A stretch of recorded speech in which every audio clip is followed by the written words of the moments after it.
After the death of his parents, young Elio Solis was orphaned and went to live with his aunt, Olga, an Air Force major who had given up her dreams of becoming an astronaut to raise her nephew.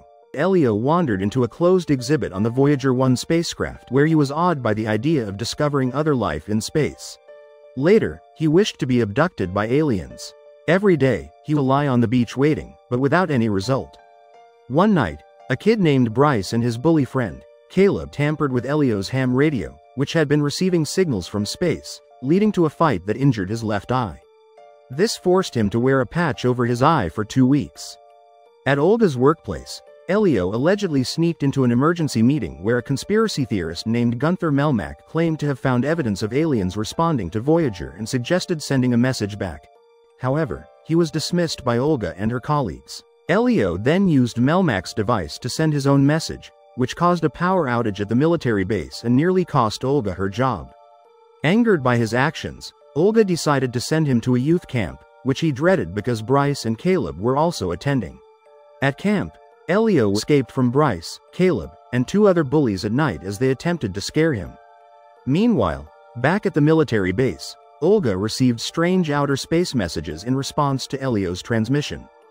Just as Elio was facing a beating, an alien ship arrived and abducted him.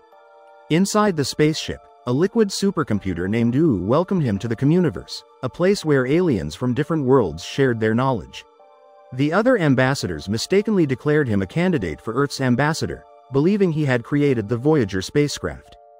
Before Elio could clarify, they attended an emergency meeting with Lord Gregon, a rejected warlord who was threatening to take the Communiverse by force. The ambassadors planned to return Elio to Earth, but he chose to negotiate with Gregon for immediate induction as an ambassador. U created a clone of Elio to take his place back on Earth. Olga brought the other Elio home from camp after hearing about the prior fight. Meanwhile, the real Elio attempted to negotiate with Gregon but, after unintentionally angering him, was imprisoned. While trying to escape, he came across Grigon's son, Glorden, and decided to use him as a bargaining chip to get Gregon to leave the Communiverse alone. They headed back to the Communiverse, where Elio gave Glorden a disc that modulated his body temperature. Gregon agreed to leave them in peace in exchange for Glorden's safe return. Elio and Glorden confided in one another. He expressed that he felt alone and misunderstood by his aunt, while Glorden confessed his resistance to becoming a war machine like his father. Elio then devised a plan involving cloning to keep them together.